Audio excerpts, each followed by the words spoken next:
This car hasn't really been featured on the channel for a little bit, and I'm going to show you why.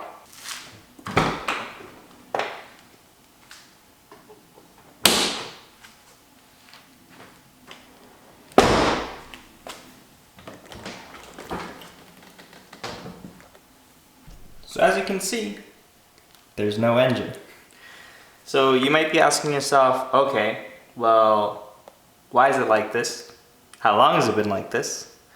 And what's going on? To give you a little bit of backstory, I think I might have mentioned it in some previous videos as well. When I first bought this car, I bought it knowing that it was going to need a decent amount of major maintenance work in the near future. Things such as the timing belt, service, and then just a few other things that I kind of wanted to tackle. But this is kind of a classic case of scope creep. So I'll probably put a couple pictures or a photo of all the parts that I had collected for this car over the time that I didn't drive it. Just for a bit of context, I purchased this car back at the summer of 2022.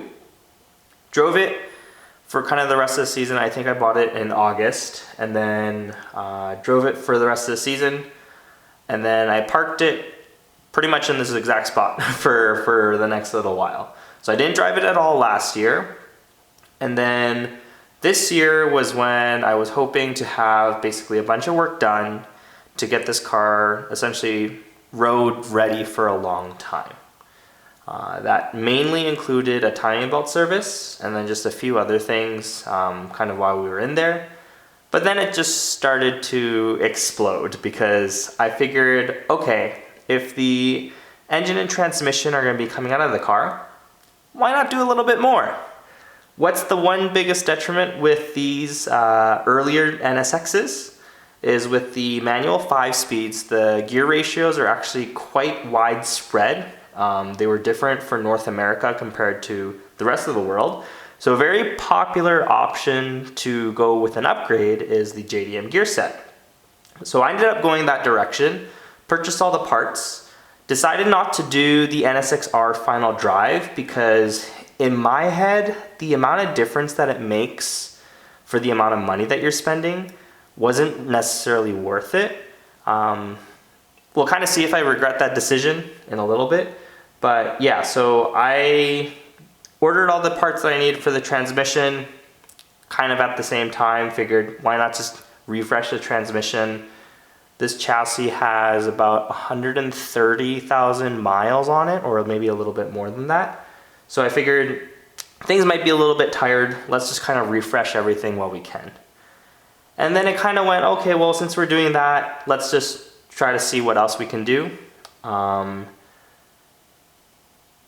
And it kind of just exploded from there. So unfortunately, you would think that with a car with this amount of mileage, the transmission, even if it was in snap ring range, would be fine.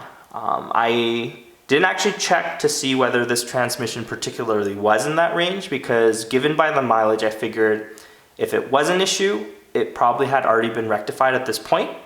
And if it wasn't an issue, we're good. Unfortunately, when the transmission was pulled, I think I have a couple pictures that I can input here just to show you what it looked like. The snap ring was in pieces, and there was a chunk big enough to actually hold the countershaft in place to avoid any detrimental transmission damage. But that was a big setback because no one in North America had an NSX transmission case, and my only option was to order one from Japan. So with the increased downtime and what I thought would be essentially a weekend job of having the trans rebuilt and then the engine refreshed, all put together, and I would enjoy it for this summer, ended up being a delay and then a delay and a delay because I kept on deciding, let's go a bit deeper and deeper and deeper into the engine. And let me, I guess, give a little bit of information in terms of where we went. With the engine and transmission now pulled, and obviously the engine and transmission being separated, so what ended up being a simple timing belt service started spiraling because now we have the downtime due to sourcing the new transmission case due to the snap ring failure. Kind of figured, you know what, let's try to refresh this motor so that we don't have to have any reason to pull this out for a decent amount of time. So in addition to the timing belt service, and these are just things that I'm like throwing off the top of my head, ended up separating the heads and the block to basically skim those, make sure they're flat, reseal everything, all new gaskets and seals within the engine itself. Kind of in essence, almost everything that we could do to the car without actually going through and replacing piston rings, etc., or bearings. Overall, inside the engine looked actually relatively healthy. So just went, resealed everything, etc. from that standpoint. But obviously, with these cars being the age that they are, if you kind of think about these early ones, they came out in '91. So at this point, they're over 33 years old. Sourcing parts can be a little bit of a challenge because Honda seems to be discontinuing a decent amount of parts here and there every single year. So now, really the only way to kind of try to piece together most things is going through Japan, which can add a bit of complexity in terms of logistics, also just sourcing and availability just as a whole. So I feel like this summer has been almost like a tease with this car because you'll order parts, get them, start working on it more, and then realize you get stuck because you need a new replacement part, and then that isn't available here, so now we have to go through the Japan route again. At this point, I kind of figured, hey, it would be kind of nice if I could have this car up and running by the end of July, but I don't think that's gonna happen. And I guess to share a little bit of personal news on my part is my wife and I were expecting our first child come the end of August, but that kind of is getting pretty close in terms of when the baby will actually show up. And I was really hoping to have this done before family grows, just to have a bit of time to enjoy it, but I'm kind of on the fence if that's actually gonna happen.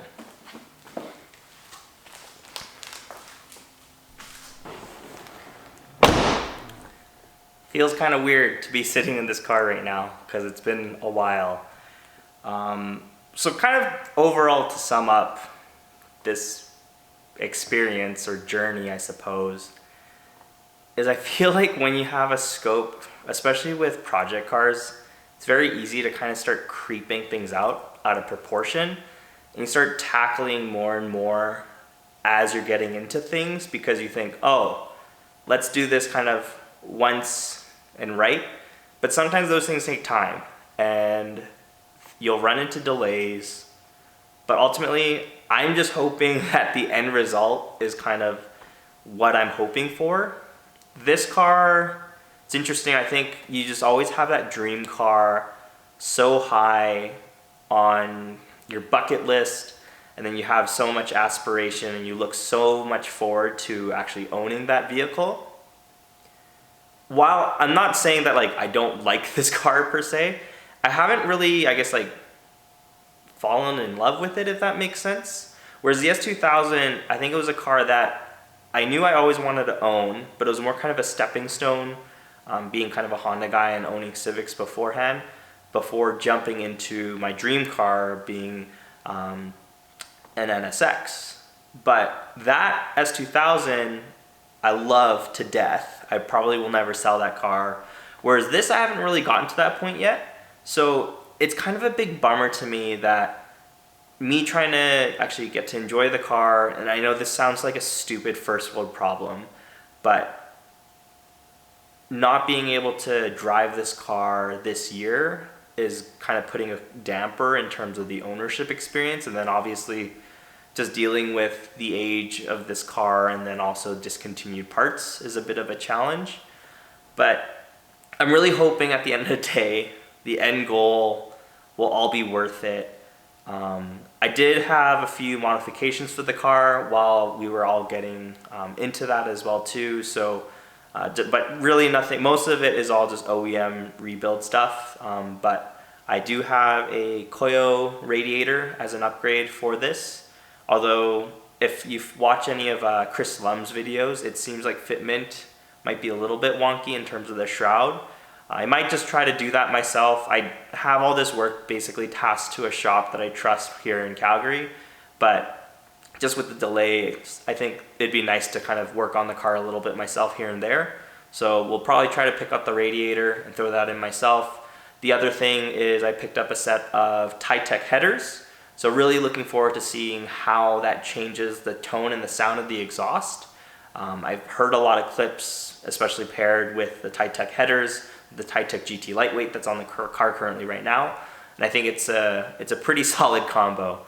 So really looking forward to hearing how the car sounds all together. Just enjoying it worry-free for the next who knows how many years. And then also being able to enjoy the closer ratio within that 5-speed. This transmission is probably the biggest buzzkill about this car. So I'm really looking forward to seeing how much of a difference that makes. But yeah, I guess sorry that this video was kind of just me rambling, but I figured I just kind of wanted to give an update in terms of where this car is sitting at right now. It's just an empty shell in my garage. But it is kind of what it is, so hopefully sooner than later we'll get this car all put together, back up and running. And yeah, I think in a previous video I showed the new wheels and tires for this car. Right now it's just on stock wheels because when I initially had the car moved to the shop to get the initial work done, there was still snow and ice on the ground, so didn't necessarily want to risk it.